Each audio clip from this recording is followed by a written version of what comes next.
안녕하세요. 한 사람 인생을 제대로 박살내고 돌아온 60대 엄마입니다.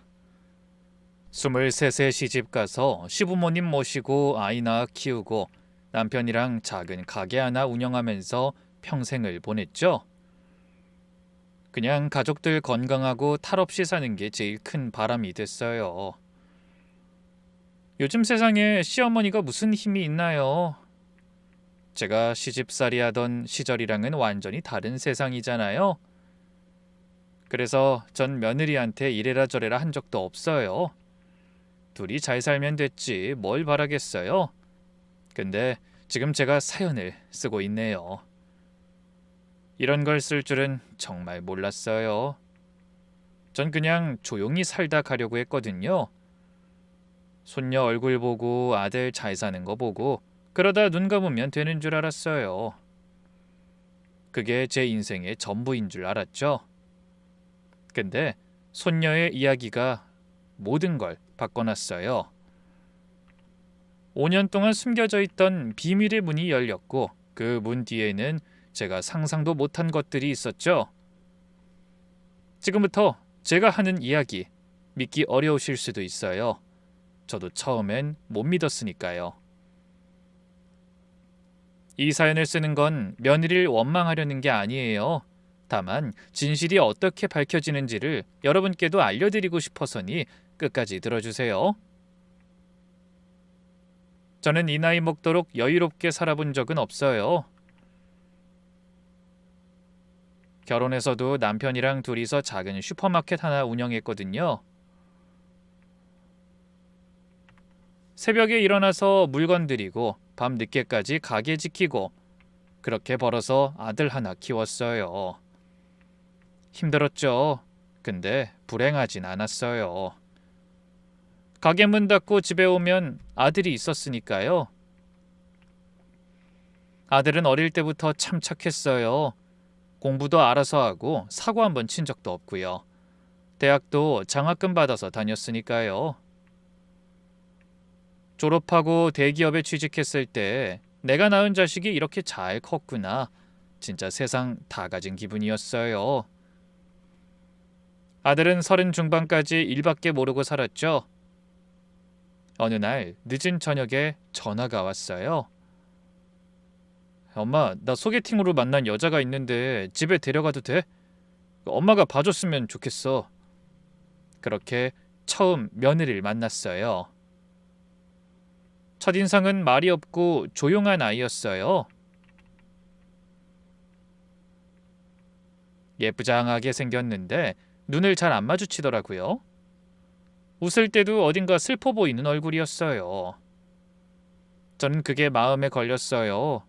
마음고생이 많았나 보다. 그래서 잘해줘야겠다고 생각했죠.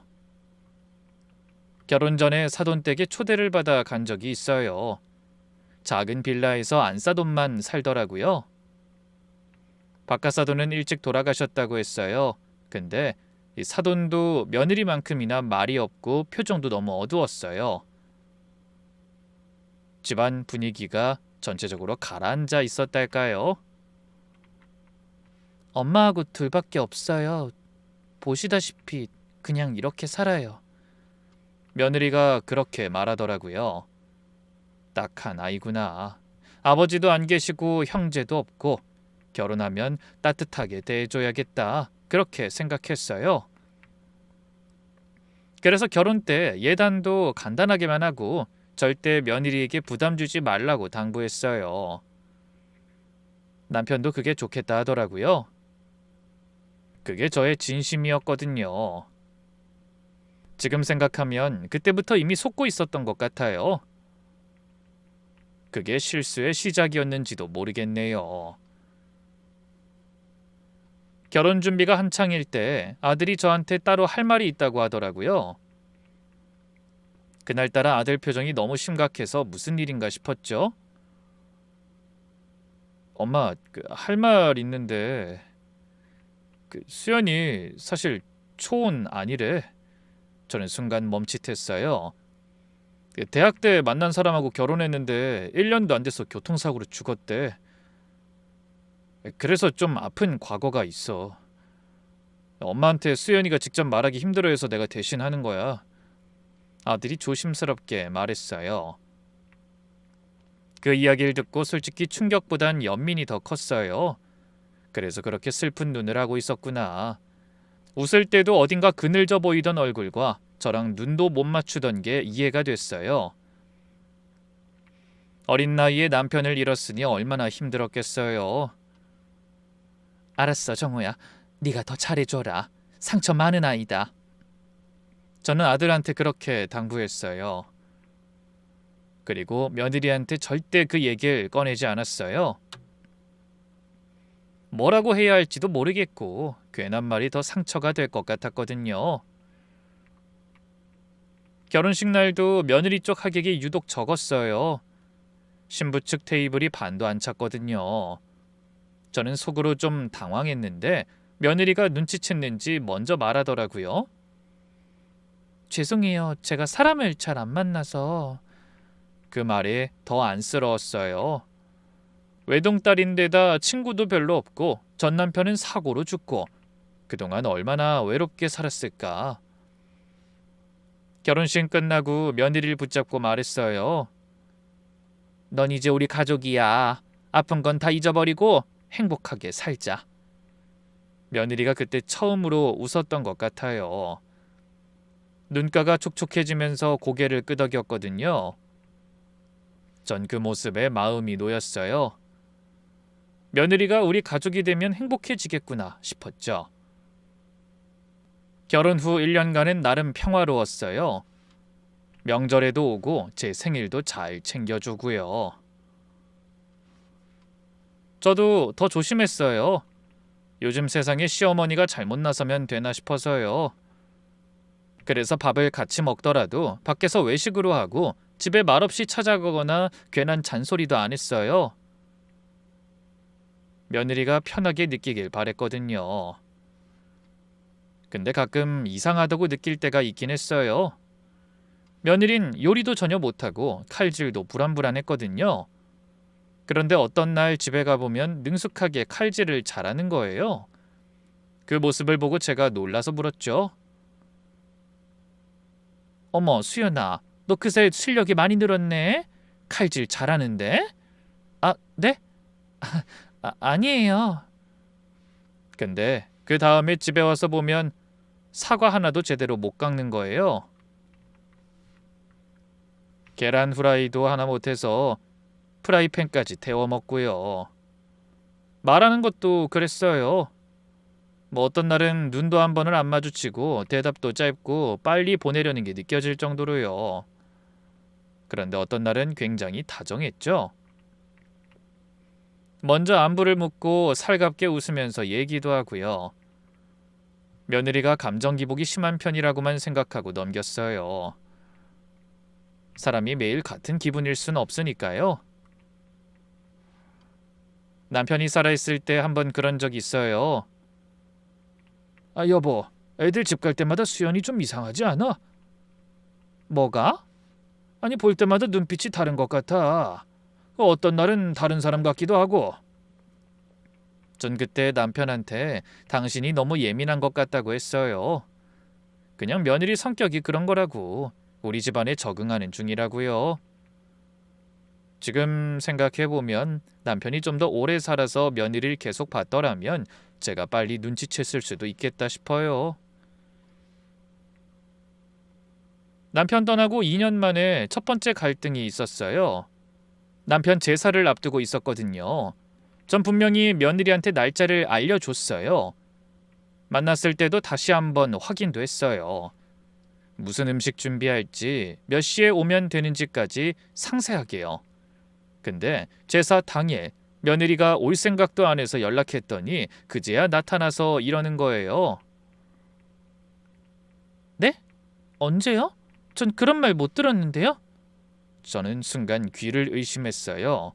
분명히 2번이나 말했거든요. 그런데 못 들었다고요? 그때 제 안에서 뭔가가 터졌어요. 그동안 쌓였던 서운함이 한꺼번에 올라왔달까요? 저도 모르게 언성이 높아졌어요. 아니, 너는 왜 내 얘기를 제대로 안 듣니? 번번이 내가 하는 말 기억도 못하고. 며느리가 아무 말도 못하고 서 있었어요. 고개를 숙이고 입술만 달싹거리는데 저는 멈출 수가 없었어요. 그동안 참았던 것들이 쏟아져 나왔거든요. 시아버지 제사야. 이건 당연한 도리 아니니? 1년에 딱 한 번 있는데 그것도 못 챙겨? 며느린 여전히 아무 말이 없었어요. 그 모습에 더 화가 났어요. 내가 그동안 뭐라고 한 적이 있어? 잔소리 한 번 한 적 있냐고. 음식 못해도 괜찮다. 명절에 안 와도 괜찮다. 다 괜찮다 그랬잖아. 근데 이건 아니지 않니? 시아버지 제사도 기억 못하면 너 나를 시어머니라고 생각은 하는 거니? 목소리가 점점 커졌어요. 저도 이렇게 화를 낼 수 있는 사람인 줄 몰랐어요. 내가 너를 너무 다 이해하고 봐줬나 봐. 후회가 된다 정말. 그 순간 며느리가 갑자기 움직였어요. 아무 말 없이 방으로 들어가더니 묵묵히 가방에 옷을 집어넣고 있는 거예요. 그러더니 바로 현관으로 나가더라고요. 저는 거실에 멍하니 서 있었어요. 이게 무슨 상황이지? 내가 그렇게 심하게 했나?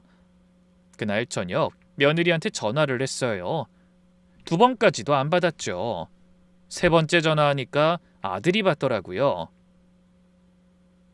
엄마, 수연이 지금 많이 힘들어해요. 좀 시간을 줘요. 뭐가 힘들어? 네 아버지 제사 날짜 기억 못해서 한마디 한 게 그렇게 큰 잘못이야? 아들이 한숨을 쉬더니 말했어요. 수연이가 엄마 그렇게 화내는 거 처음 봐서 무섭대요.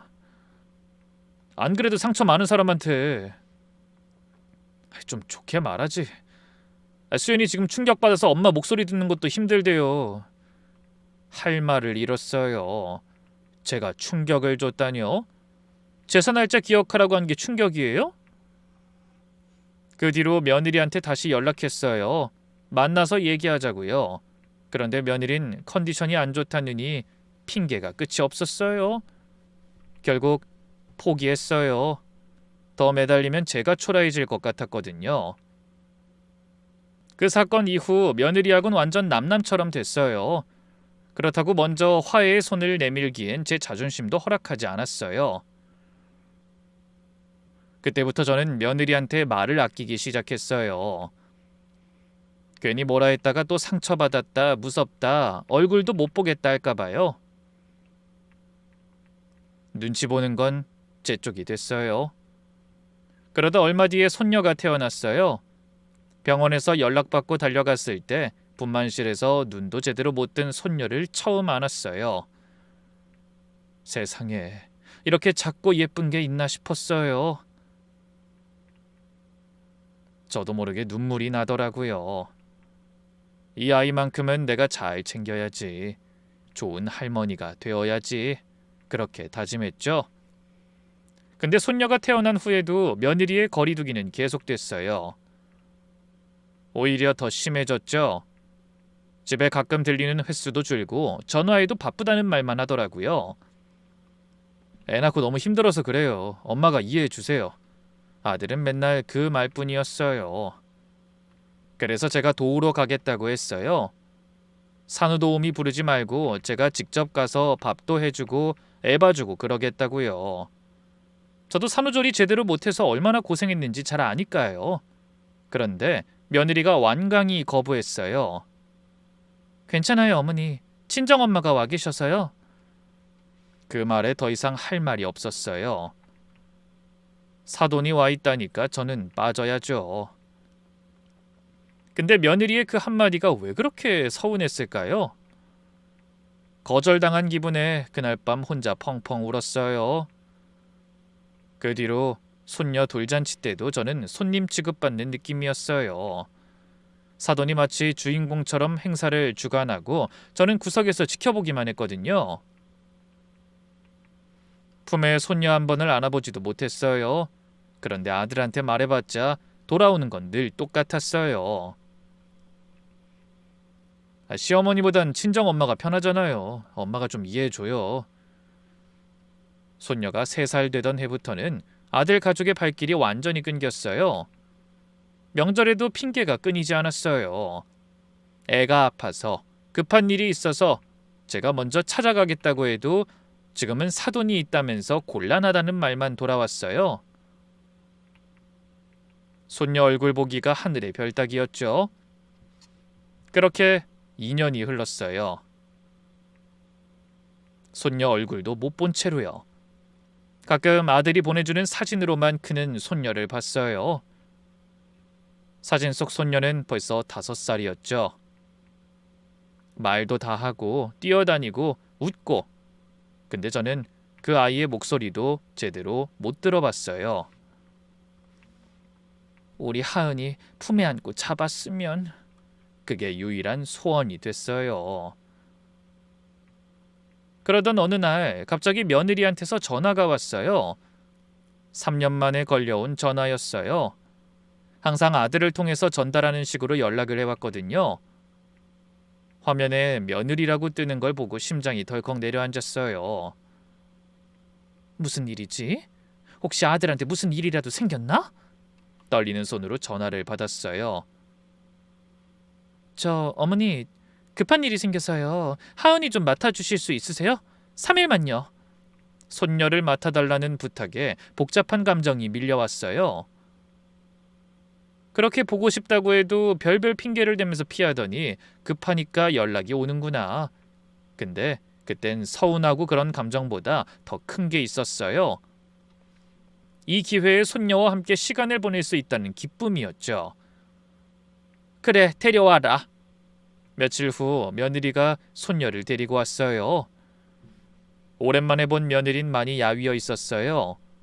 눈 밑에 그늘도 짙고 얼굴에 생기도 하나 없었죠. 애 보느라 많이 힘드냐고 물어보고 싶었지만 참았어요. 괜히 물었다가 또 무섭다는 소리나 들을까 봐요. 근데 며느리보다 더 충격적이었던 건 아들의 모습이었어요. 예전보다 10년은 늙어 보이는 거예요. 볼이 푹 꺼지고 어깨도 축 처져 있었죠. 멀쩡하게 회사 다니는 애가 왜 저렇게 지쳐 있을까? 정호야, 너 왜 이렇게 야윈 거야? 어디 안 좋은 거 아니야? 아니에요. 그냥 요즘 좀 바빠서요. 아들은 그렇게 얼버무리고 급하게 떠났어요. 며느리도 집만 놓고 가버렸어요. 영상통화 매일 하겠다는 말만 남기고요. 하지만 그 약속은 한 번도 지켜지지 않았어요. 어느새 6살이 된 손녀는 저를 얼마나 안 보고 컸는지 너무 낯설어 했어요. 제 뒤로 숨어서 나오지도 않고 눈도 안 마주치려 하는 거예요. 첫날은 정말 힘들었어요. 할머니 집 싫어. 우리 집 갈 거야. 아이가 하는 말 하나하나가 비수가 되어 꽂혔어요. 근데 참았어요. 아이 탓이 아니라 그동안 못 본 세월 때문이라고 생각하면서요. 다행히 둘째 날부터는 조금씩 달라지기 시작했어요. 손녀가 좋아하는 음식을 물어봐서 해주고 장난감도 사주고 같이 산책도 했거든요. 제 손도 안 잡으려고 하더니 절 보면서 조금씩 웃기 시작했어요. 그러더니 손녀가 뜬금없이 이런 말을 했어요. 할머니, 우리 아빠도 저녁에 저 붕붕이 타고 일해요. 우리 아빠도 저거 타요. 저는 귀를 의심했어요. 지나가는 오토바이를 가리키면서 말했거든요. 어? 무슨 소리야, 하은아? 아빠가 오토바이를 왜 타? 몰라요. 근데 맨날 아빠가 저녁에 붕붕이 타고 가서 피곤하다고 나하고 안 놀아줘. 저는 이해가 안 됐어요. 아들 월급이면 세 식구 먹고 살기에 충분할 텐데 왜 밤마다 배달까지 뛰는 거지? 뒤에 아들한테 물어봤지만 그냥 용돈벌이라고 넘기더라고요. 그런데 손녀가 충격적인 말을 했어요. 엄마가 아빠한테 돈 더 벌어오라고 막 그랬어요. 엄마가 돈 없으면 끝이야 했어요. 가슴이 철렁 내려앉았어요. 대체 돈이 얼마나 필요하길래 며느리가 저런 소리까지 하면서 아들을 쥐어짜고 있는 걸까? 괜히 불안한 마음이 들더라고요. 다행히 손녀는 점점 마음을 열었어요. 자기 전에 제 옆에 와서 이러더라고요. 할머니 따뜻해. 나 이렇게 안아주세요. 그 말 한마디에 눈물이 터졌어요. 제가 너무나 기다렸던 순간이었거든요. 다음 날 일어나자마자 그림이 그리고 싶다고 조르는 손녀를 데리고 문방구로 가서 스케치북이랑 색연필을 사줬어요. 손녀가 좋아하면서 바로 그림을 그리기 시작했죠. 하은이 뭐 그려? 우리 가족이요. 손녀가 신나서 대답했어요. 저는 옆에 앉아서 그림을 구경했어요. 맨 처음으로 아들을, 그리고 중심에 자기를 자그맣게 그리고 그 옆으로 여자 2명을 그리더라고요. 전 당연히 저랑 며느리를 그렸다고 생각했어요. 저를 그려준 게 괜히 울컥하더라고요. 와, 우리 하은이 여기 할머니도 그려준 거야? 아니, 할머니는 이쪽에 그릴 건데. 여긴 엄마, 여기도 엄마야. 전 멈칫했어요. 응? 하은이는 왜 엄마를 2번 그렸어? 손녀가 고개를 갸웃하더니 천진난만한 목소리로 대답했어요. 엄마가 2명이니까. 심장이 멎는 것 같았어요. 그때부터 심장이 두근대기 시작하더라고요. 뭐라고? 이 엄마는 귀에 점이 있고 여기 엄마는 없어. 근데 둘 다 엄마라고 부르는 거랬어. 비밀이야. 할머니도 절대 말하면 안 돼. 저는 아이의 상상이라고 치부하고 싶었어요. 그런데 아이 이야기를 들으면 들을수록 너무 구체적이었어요. 무엇보다 둘 다 엄마라고 부르는 게 누가 시킨 것 같더라고요. 그 비밀 할머니한테만 살짝 얘기해 줄 수 있어? 할머니만 알고 있을게. 손녀가 한참 고민하더니 끄덕였어요. 둘이 똑같아. 근데 이 엄마가 더 착해. 점 있는 엄만 무서워. 나한테 막 소리 질러.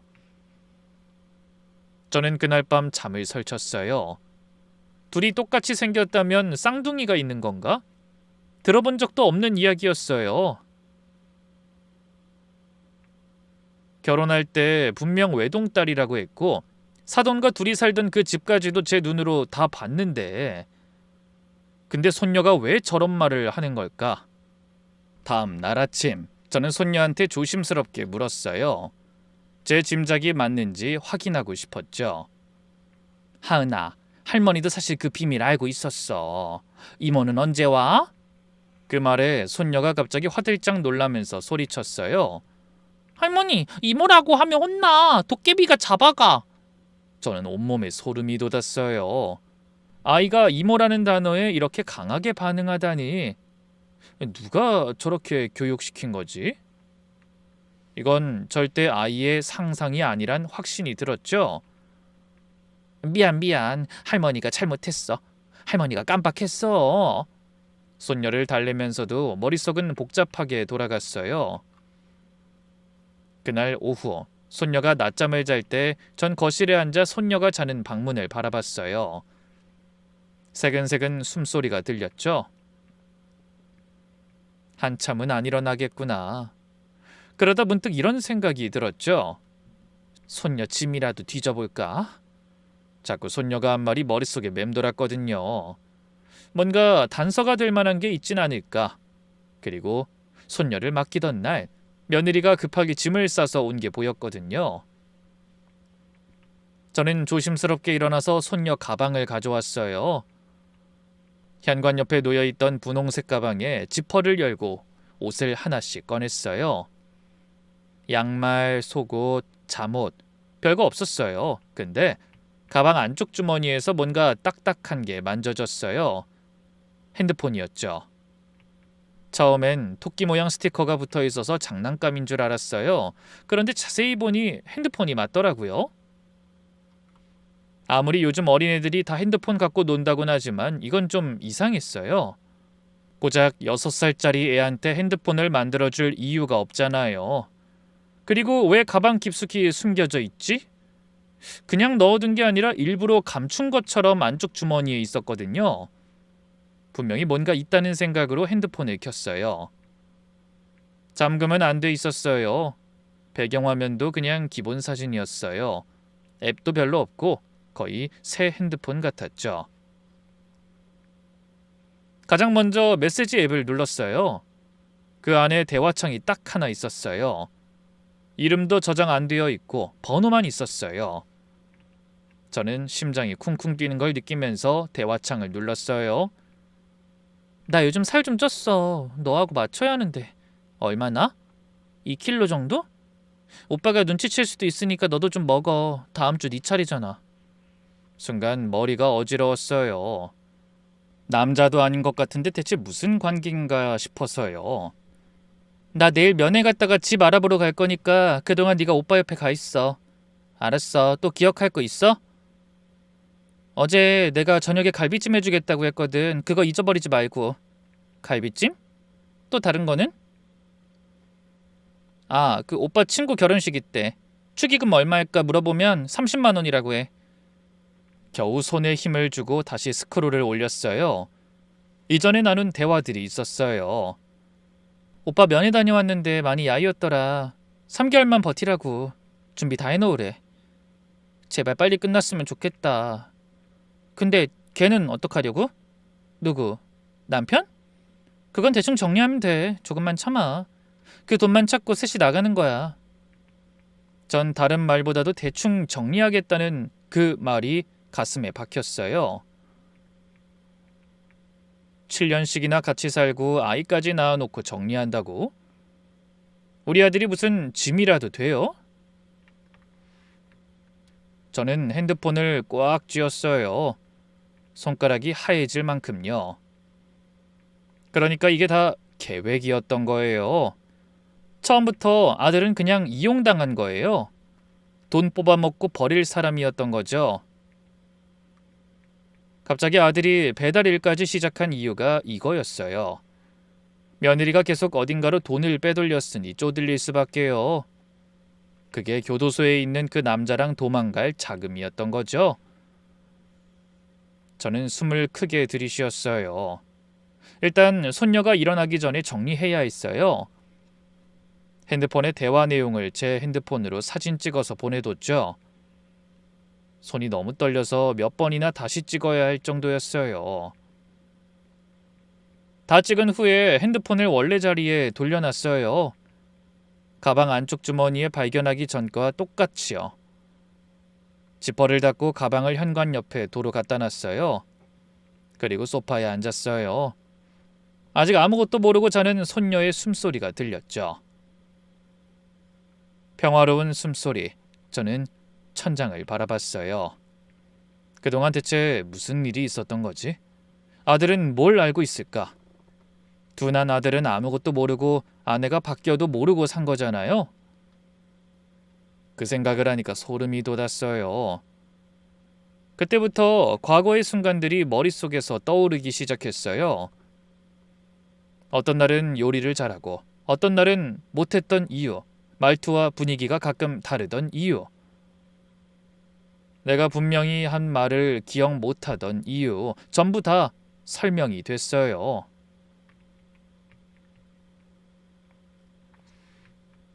분노가 치밀어 올라서 당장 아들한테 전화해서 다 말해버리고 싶었어요. 속고 있었다고 소리치고 싶었어요. 근데 참았어요. 문자 메시지만으로는 지금 교도소에 있다는 남자가 누군지도 모르니까요. 자칫하다 오히려 나만 미친 사람 되겠구나 싶어서 확실한 증거를 모아야겠다는 생각을 했어요. 그 남자가 누군지, 정확히 무슨 계획인지 다 알아내야 돼. 그날 밤 손녀가 자는 옆에서 저는 천장만 바라보고 있었어요. 며느리 얼굴이 떠올랐죠. 결혼식 날 제 앞에서 눈물 글썽이던 모습부터 상처받은 얼굴로 제가 무섭다고 하던 그 가증스러운 표정까지요. 난생 처음으로 복수라는 단어가 떠올랐어요. 평생 남한테 피해 안 주고 조용히 살려고 했던 사람이 처음으로 누군가를 끝장내버리고 싶다는 생각을 했어요. 두고 봐. 네 년이 뭘 숨기고 있는지 내가 다 밝혀낼 거니까. 다음 날 며느린 손녀를 데리러 왔어요. 그날 저는 애써 척하며 며느리를 맞았어요. 현관문이 열리고 며느리가 들어왔을 때 저는 평소처럼 웃었죠. 하은이, 할머니 말 잘 듣고 있었어? 응, 밥도 잘 먹고 잠도 잘 자고 할머니하고 같이 놀았어. 방에서 손녀가 저한테 달려와서 안겼어요. 할머니, 다음에 또 올게요. 그래, 우리 하은이 또 놀러와. 목소리가 떨릴까봐 짧게 말했어요. 그리고 손녀를 꼭 안아줬어요. 이 아이는 아무 죄도 없는데 어른들 때문에 이런 상황에 놓인 거잖아요. 말도 안 되는 비밀을 안고 있는 게 가엾더라고요. 며느리가 손녀 손을 잡고 나가면서 고개만 까딱했어요. 인사도 제대로 안 하고요. 저는 현관문이 닫힐 때까지 서 있었어요. 문이 닫히고 발소리가 멀어지고 나서야 주저앉았어요. 혼자 남은 집이 너무 조용했어요. 아까까지 손녀가 뛰어다니던 거실이 휑하더라고요. 허탈한 마음으로 한참을 앉아 있었어요. 며느리 얼굴을 보고 나니 당장이라도 뭔가를 해야 할 것 같은 생각이 들었거든요. 경찰에라도 갈까?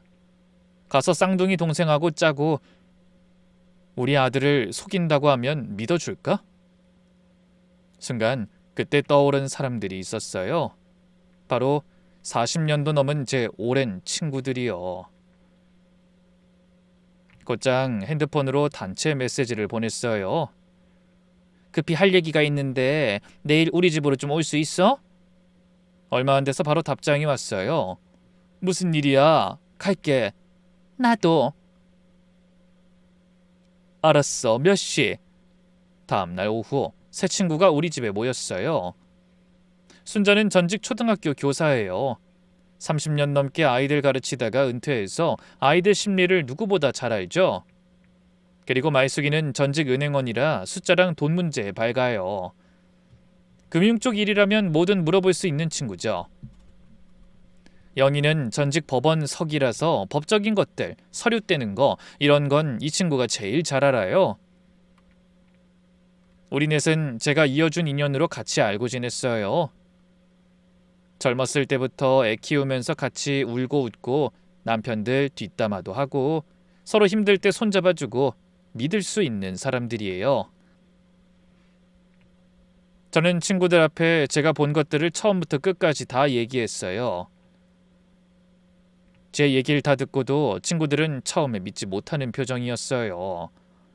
야, 말도 안 돼. 무슨 드라마도 아니고. 애가 그냥 어디서 들은 이야기 하는 거 아니야? 아직 6살이잖아. 전 고개를 저으며 그날 찍어둔 사진을 보여줬어요.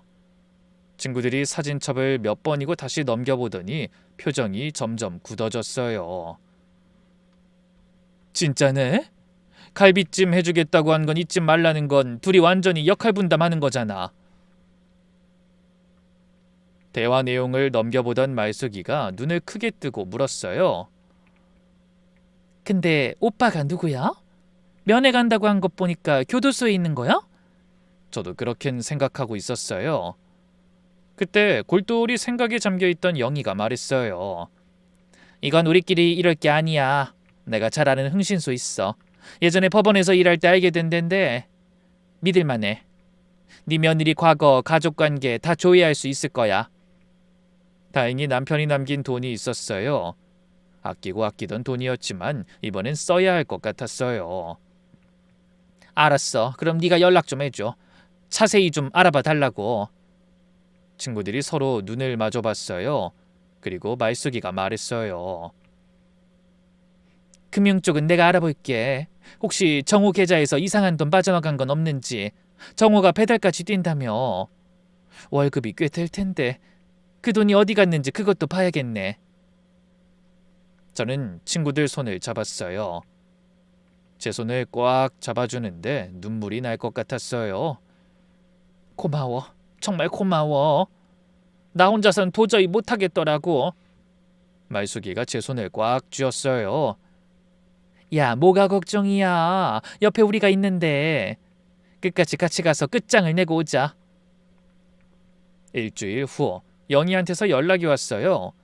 생각보다 일 진행이 더 빠르게 되더라고요. 순덕아, 1차 보고서 나왔어. 빨리 우리 집으로 와. 저는 떨리는 마음으로 영희네 집에 갔어요. 친구들이 다 모여서 서류를 열었죠. 일단 기본적인 것부터 말해줄게.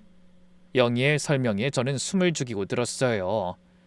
네 며느리 결혼한 적 있다는 건 너도 알고 있었지? 그 남자 이름이 최준혁이야. 근데 그건 얘 며느리가 처음부터 숨기진 않았잖아. 교통사고로 죽었다고. 그래. 근데 중요한 건 사망 기록이 없다는 거야. 뭐라고? 최준혁이라는 사람 안 죽었어. 살아있어. 우리한텐 분명히 죽었다고 했잖아요. 그것 때문에 트라우마가 있다고까지 하면서요.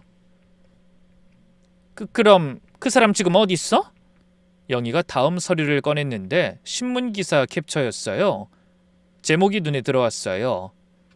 100억 원대 투자 사기, 주범 최준혁, 징역 10년 선고. 기사를 읽었어요. 눈에 글자가 제대로 들어오지 않아서 몇 번이고 같은 기사를 다시 봤죠. 맞아. 예상대로 지금 교도소에 있어. 내년 2월에 출소 예정이래. 피해자가 50명이 넘는다는데. 하긴 그러니까 100억짜리 사기가 가능했겠지? 그제야 조각나 있던 퍼즐들이 제자리를 찾아가는 것 같았어요. 잠깐. 그럼 수연이 그게 말한 그 돈이... 전에 공범으로 수사받았는데 증거 불충분으로 기소는 안 됐대. 다만 수사 기록에 이런 말이 있어. 피의자가 범행 수익금 일부의 은닉 장소를 알고 있을 가능성이 있음. 그 뜻은 어딘가 숨겨진 돈이 있다는 거였어요. 며느리가 그 위치를 알 수도 있단 거죠. 보아하니 최준혁이 출소하면 찾아서 도망가려는 계획이었던 거예요. 저는 다리에 힘이 풀려서 등받이를 잡고 앉았어요. 영희가 다음 서류를 꺼냈어요. 그리고 제일 중요한 거, 쌍둥이도 확인됐어. 진짜? 아니 쌍둥이가 있는 게 맞아? 이수진이라고 이수연 쌍둥이 동생이야. 부모가 어릴 때 이혼하면서 각자 떨어져 자랐더라고. 근데 동생은 해외에서 살다가 성인 되고 나서 다시 연락이 닿은 것 같아. 엄마가 2명이란 손녀 말도 전부 사실이었어요. 영희가 추가로 안 사실도 알려줬어요. 이것들 어릴 때부터 서로 바꿔치기 하는 걸로 유명했나 봐. 시험도 대신 봐주고 동창들 말로는 누가 누군지 모르겠다는 말이 많았대. 목소리까지 비슷해서. 뭐? 이 짓을 어릴 때부터 했다고? 남을 속이는데 완전히 숙달된 거지. 면회 기록 보니까 네 며느리가 최준혁을 꾸준히 만났어. 30번이 넘어. 그때마다 애하고 정호 맡겨놓고 갔다 온 것 같아. 저는 눈앞이 캄캄했어요. 그러니까 이게 다 짜여진 각본이었던 거예요. 며느리가 면회 가는 동안 쌍둥이 동생이 와서 가짜 아내 노릇을 한 거죠.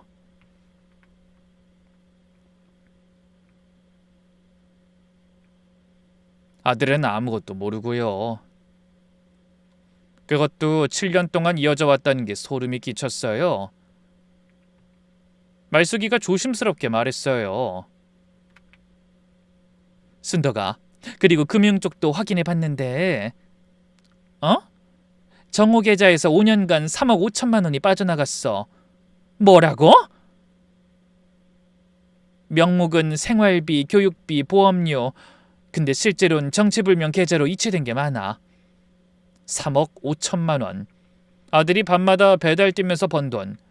10년은 늙어 보이던 우리 아들이 피땀 흘려서 번 돈까지 전부 빼돌린 거였어요. 저는 이성을 잃고 주먹으로 제 가슴을 치면서 울었어요. 내 아들이 눈속임에 배신당한 것도 모자라서 착취까지 당하면서 산 거였어요. 피 같은 돈을 교도소에 있는 범죄자를 위해서, 나중엔 우리 아들 버리고 도망갈 자금으로요. 그동안 저는 무서운 시어머니로 손녀랑 시간도 못 보내고 살았어요. 아들과 멀어지고 손녀 얼굴도 못 보고요. 그게 다 이것들 계획이었던 거예요. 며칠 뒤 흥신소에서 결정적인 문서를 입수했어요. 동남아의 부동산 계약서였는데 며느리 이름으로 된 거였죠. 그리고 항공권 예약 기록, 며느리와 손녀 이름으로 된 편도 항공권까지 확인했어요. 출발일을 보니 최준혁 출소 2주 후였어요. 그리고 이것도 나왔어. 우리가 미리 알길 천만 다행이지 정말. 영희가 서류를 하나 더 보여줬어요. 메모 같은 거였는데 전 그 문장을 5번도 넘게 읽었어요. 너무 기가 막혀서요. 시어머니 재산 추후 처리 가능, 인지능력 저하 진단서 활용? 너를 치매 환자로 만들 계획이었던 거야. 후견인 지정해서 재산 빼돌리려고. 소름이 돋았어요. 그러니까 저까지 타깃이었던 거예요. 아들 돈 다 빼먹고 손녀 데리고 도망가고 그것도 모자라서 제 재산까지 노린 거였어요. 분노가 치밀어 올랐어요. 순덕아, 너 이제 어떻게 할 거야? 저는 이를 악물었어요. 끝장을 봐야지, 확실하게. 나 이것들 절대 용서 못해. 마지막으로 변호사를 만났어요. 변호사가 서류들을 검토하더니 고개를 끄덕였어요. 충분합니다. 혼인 사기, 재산 횡령, 사문서 위조, 아동 복리 침해, 형사도 가능해요. 이길 수 있을까요? 네, 이 정도 증거면 이기실 수 있습니다. 그때부터 저는 친구들과 모여서 본격적으로 계획을 세웠어요. 정호한테 미리 말할까? 내가 이 증거들 보여주면 정호도 믿을 거야. 야, 안 돼. 지금 말하면 정호가 며느리한테 따지지. 그 사이에 증거 없앨 수도 있어. 그러지 말고 한 번에 다 끝내버려. 눈앞에서 확인시켜주면 되지. 그래서 전 결심했어요. 나를 잡기로요. 최준혁 출소 3주 전쯤이면 며느리가 마지막 준비에 가장 바쁠 때라서 방심하고 있을 때라는 생각이 들었죠. 그리고 손녀 생일이 그쯤 있어서 명분을 만들기에도 좋았어요. 저는 며느리한테 직접 전화했어요. 하은이 생일도 오는데 내가 밥 한 끼 사줄게. 좋은 데서 같이 밥 먹자. 네? 어머니가요? 그래, 괜찮은 레스토랑 있는데 내가 예약해둘게. 하은이 데리고 와. 며느리는 예상외로 흔쾌히 수락했어요. 아마 저랑 볼 날이 얼마 안 남았다고 생각했겠죠? 네, 어머니 감사합니다. 하은이도 좋아하겠네요. 전화 끊고 저는 씁쓸하게 웃었어요. 다음으로 가장 중요한 계획은 쌍둥이 동생을 그 자리에 부르는 거였어요. 저는 손녀 핸드폰에서 찍어둔 그 번호로 며느리인 척하며 연락했어요. 수진아, 급해서 친구 전화로 보내. 하은이 생일날 우리끼리 따로 생일 파티나 하자. 잠시 후 답장이 왔어요. 알았어 언니. 근데 어디로 가? 저는 식당 주소를 보내면서 시간을 정했어요. 단 아들 가족이 도착하는 시간보다는 30분 늦게요.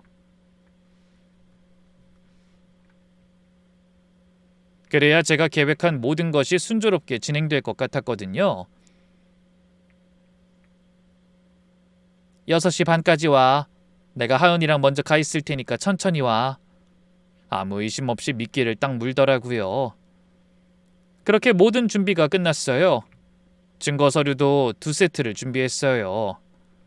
아들한테 보여줄 것, 경찰한테 넘길 것까지요. 필요하면 바로 경찰도 부를 수 있게 변호사와 친구들도 식당 근처 카페에서 대기하기로 했어요. 복수의 칼을 꺼내기 전날 밤 거울을 봤어요. 주름진 얼굴, 흰 머리카락, 67년이라는 세월이 여실히 드러나는 모습이었죠. 아무것도 모르는 순진한 아들의 그 엄마까지 며느리는 얼마나 우리를 속이기 쉽다고 생각했을까요? 그래, 넌 아직 나를 모르는 거야. 진짜 무서운 시어머니가 어떤 건지 보여주마. 며느리를 만나기로 한 날, 저는 몇 시간 일찍 레스토랑에 도착했어요. 예약해둔 룸을 확인하고 테이블 세팅도 점검했죠. 풍선도 달아달라고 하고 케이크도 준비해뒀고요. 겉으로 보기엔 지극히 평범한 생일 잔치였어요. 하지만 가방 안에는 서류 봉투가 있었어요. 두꺼운 봉투 안엔 7년간의 거짓말이 담겨 있었죠. 6시가 되자 아들과 며느리가 차에서 내리더라고요. 손녀가 먼저 신나서 뛰어들어왔어요. 와, 할머니, 풍선이다. 나 보라색 풍선. 손녀가 환호하면서 저한테 안겼어요. 저는 손녀를 꼭 껴안았어요. 오늘 엄청난 일이 벌어질 거라는 것도 모르고 웃는데 반드시 할머니가 널 지켜주겠다고 다짐했죠. 그때 아들이 왔어요. 오랜만에 보는 아들 얼굴은 전보다 밝아 보였어요. 엄마, 이렇게까지 안 해도 되는데. 하은이 할머니한테 인사했어? 아유, 그냥 둬. 우리 손녀 생일인데 당연하지. 뒤이어 며느리가 들어왔어요. 저는 며느리 얼굴을 똑바로 봤어요. 우리 가족을 속여온 저 뻔뻔한 얼굴. 빨리 그 가면을 벗겨버리고 싶었죠. 며느리가 어색하게 웃었어요. 어머니 감사합니다. 풍선이랑 케이크까지 다 준비하셨네요. 앉아라. 저는 평소처럼 행동했어요. 음식 시키고 손녀 접시에 먹을 거 덜어주고 아들이랑 이런저런 얘기 나누고 며느린 긴장한 기색 없이 밥을 먹고 있었어요. 완전히 방심하고 있는 눈치였죠. 저는 슬쩍 시계를 봤어요. 6시 25분. 5분만 지나면 나타나겠구나. 심장이 두근거렸어요. 근데 손은 떨리지 않았어요. 이상하게도 차분했어요. 제가 준비한 순간이 드디어 오는 거였으니까요. 얼마나 시간이 지났을까? 문이 열렸어요. 며느리와 똑같은 얼굴의 여자가 들어섰어요. 분홍색 원피스에 선물 상자를 들고서요. 언니 나왔... 순간 말을 멈췄어요. 룸 안에 있던 사람을 본 거였어요. 그때 아들이 놀라서 숟가락을 떨어뜨렸어요. 두 여자를 번갈아 바라보더라고요. 똑같은 얼굴에 똑같은 체형, 정말 둘이 거울을 보는 것 같은 수준으로 닮았더라고요. 이게 뭐야? 아들의 목소리가 떨렸어요. 지금 이게 무슨 상황이야, 여보? 이 사람 누구냐니까? 저는 당황한 아들을 보면서 천천히 일어났어요. 가방에서 서류 봉투를 꺼냈죠. 정우야, 진정하고 앉아. 너도 7년 동안 누구랑 살았는진 알잖아. 그 말과 동시에 봉투에서 첫 번째 서류를 꺼냈어요. 이건 수연이 혼인 기록이야. 최준혁이라는 남자랑 결혼한 기록. 너한테 죽었다고 한 그 남자. 아직 안 죽고 멀쩡히 살아있어. 지금은 교도소에 있고. 아들이 서류를 집어들었어요. 손이 바들바들 떨리고 있었어요. 뭐라고요? 대체 무슨 소리예요, 엄마? 저는 아랑곳하지 않고 다음 서류를 꺼냈어요. 이건 면회 기록. 수연이가 그 남자 면회 간 기록인데 네가 회사에서 일할 때 밤에 배달 뛸 때 인연은 그 남자 면회 갔더라고. 그 사이 집에 있던 건 이 여자였어. 제가 쌍둥이 동생이야. 7년 동안 번갈아 가면서 아내 노릇을 하고 있었던 거지. 저는 쌍둥이 동생을 손으로 다시 가리켰어요. 아들이 수진이를 바라봤어요. 수진이는 여전히 고개를 숙인 채 옴짝달싹도 못하고 있었어요. 도망이라도 갈 줄 알았는데 그것조차도 못하고 굳어있더라고요. 이어서 다음 서류를 꺼내 테이블 위에 올렸어요. 이것도 봐. 네 계좌에서 빠져나간 돈 5년간 3억 5천만 원. 밤마다 배달 뛰면서 번 돈 다 어디로 갔는지 알아? 여기 나와 있어. 저는 마지막 서류를 꺼냈어요. 아들은 며느리 멱살을 잡듯 그 서류를 움켜쥐었어요. 그놈 출소하면 하은이 데리고 해외로 도망가려던 계획이야. 비행기표도 끊어놨더라. 편도로. 제대로 봐. 네 딸 데려가려고 했다고. 너 몰래. 저는 며느리를 똑바로 바라봤어요.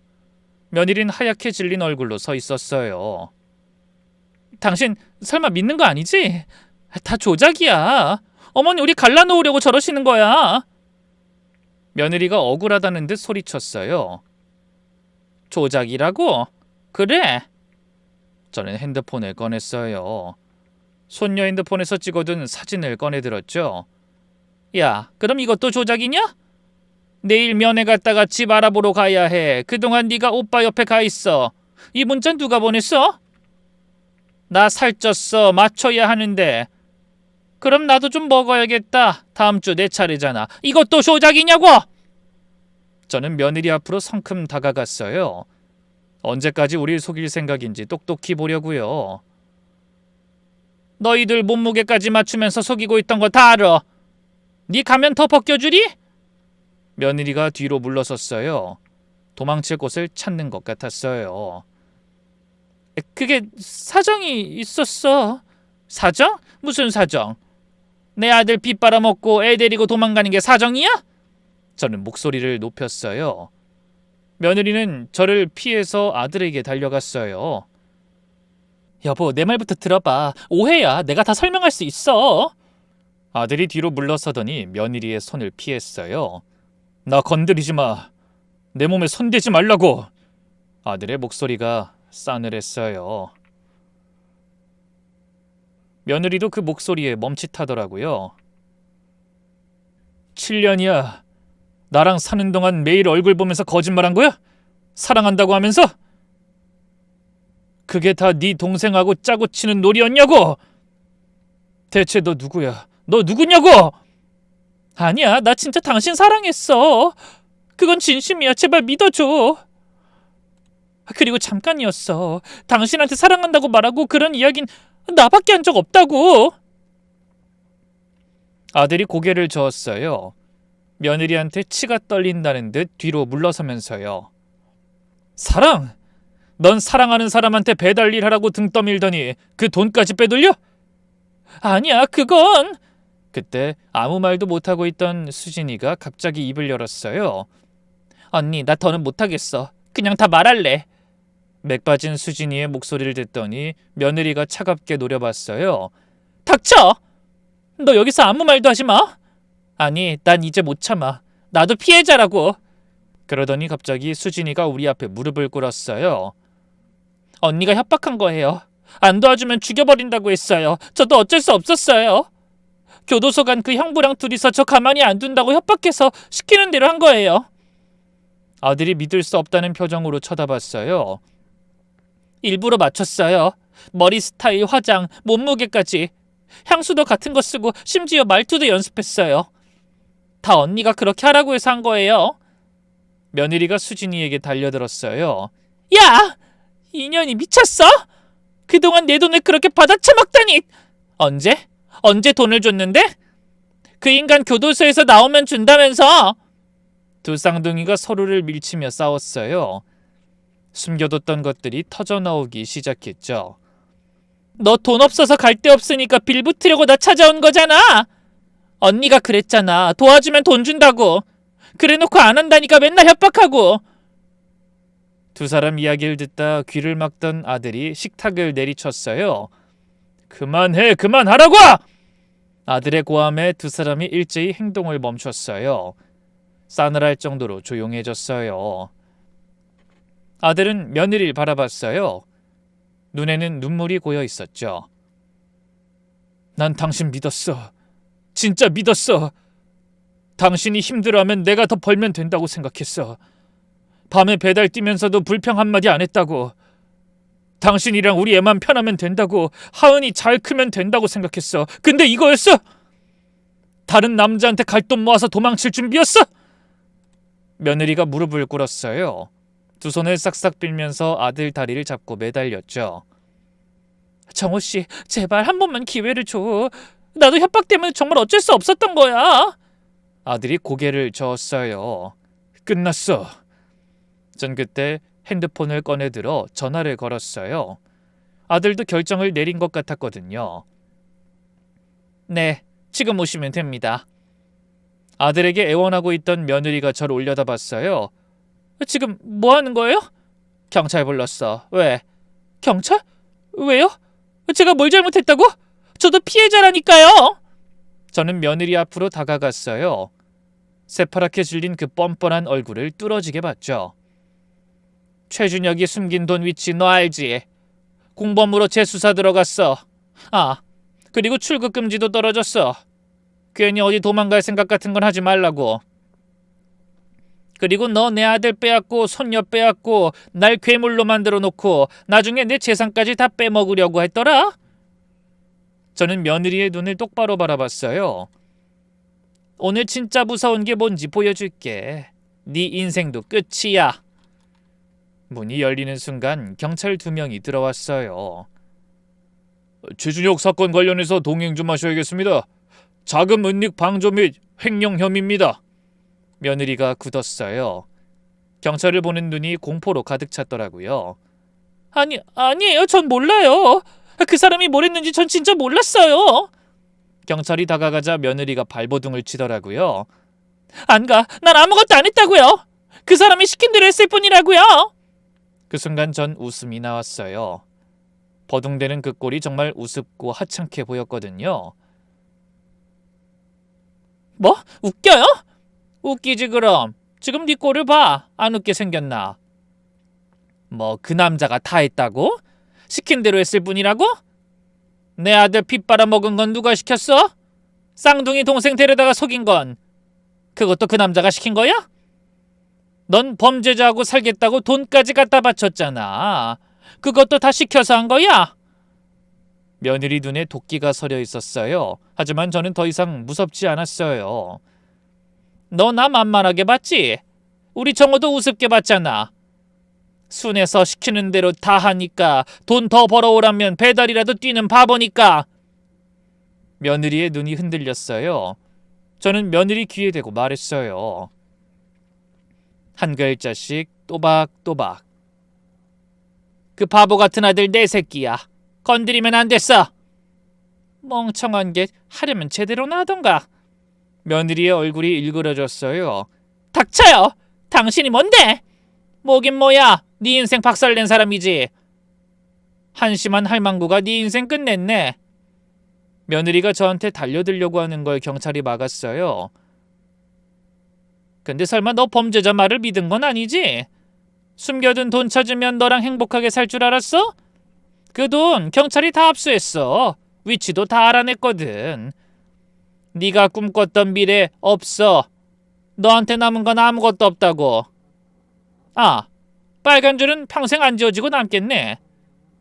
아니라고. 난 아니야.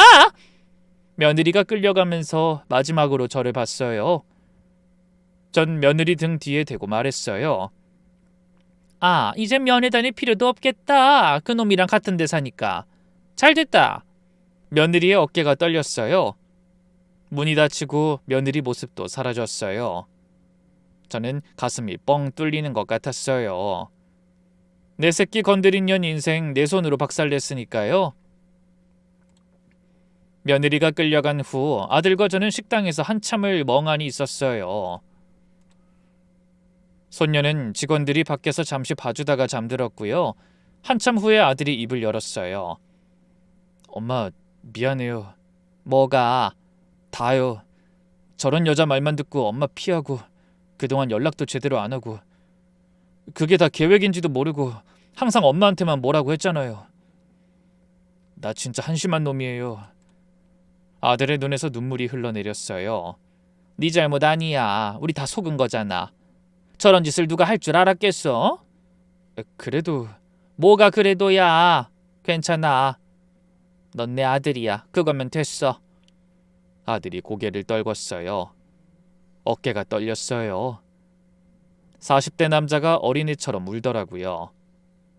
저는 아들을 안아줬어요. 손녀를 안은 채로 아들도 안았어요. 다 끝났어. 이제 다시 시작하면 돼. 6개월이 지났어요. 며느린 재판에서 징역 5년을 선고받았어요. 최준혁 사건에서 공범 혐의가 추가되면서 형량이 더 늘어났어요. 숨겨둔 돈은 경찰이 다 압수했고요. 그토록 기다리던 그 돈 아무도 못 가져간 거예요. 쌍둥이 동생도 협조한 대가로 집행유예를 받았다고 하더라고요. 거기까지는 더 이상 관심 없어요. 아들은 이혼이 확정됐어요. 재산분할 0원이었었어요. 유책 배우자니까요. 오히려 횡령당한 돈 일부를 돌려받게 됐어요.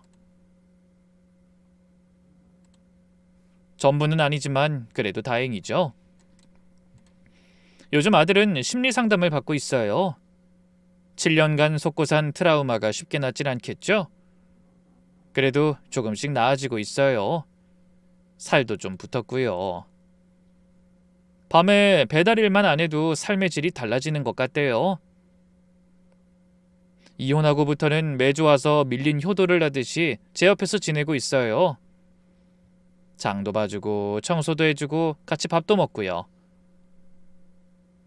이제 됐다 그만해 라고 해도 안 들어요. 손녀도 달라졌어요. 처음엔 눈만 뜨면 엄마를 찾고 울었는데 아동 심리 상담을 받으면서 조금씩 안정을 찾아가고 있어요. 우리 집에서 반은 지내고 아빠랑 반은 지내요. 어른들 때문에 이런 일을 겪었으니 얼마나 무섭고 혼란스러웠을까요? 그래도 손녀가 있어서 진실을 알 수 있었어요. 아이가 그린 그림 한 장, 말 한마디가 모든 걸 바꾼 거예요. 어느 날 아들이 저녁 먹다가 저한테 그러더라고요. 엄마, 내가 여태 엄마한테 못한 거 어떻게 다 갚아야 할지 모르겠어. 가족끼리 갚긴 뭘 갚아. 잘 살아. 그리고 하은이 잘 키워. 그게 갚는 거야. 이 사연을 쓰면서 많은 생각을 했어요. 아직도 며느리를 미워하냐고요? 솔직히 말하면 미워하지 않으려고 노력해요. 누군가를 미워하면 제가 더 힘들어지니까요. 고작 그 여자 때문에 제 남은 인생까지 망치고 싶지 않거든요. 다만 제 아들과 손녀의 인생을 갖고 장난친 건 절대 용서 못해요. 이 사연을 쓰는 이유는요. 진실은 언젠가 밝혀진다는 걸 말하고 싶어서예요. 사실 무서운 시어머니가 된 후로 전 계속 억울했어요. 내가 뭘 그렇게 잘못했나 밤마다 자책할 정도로요.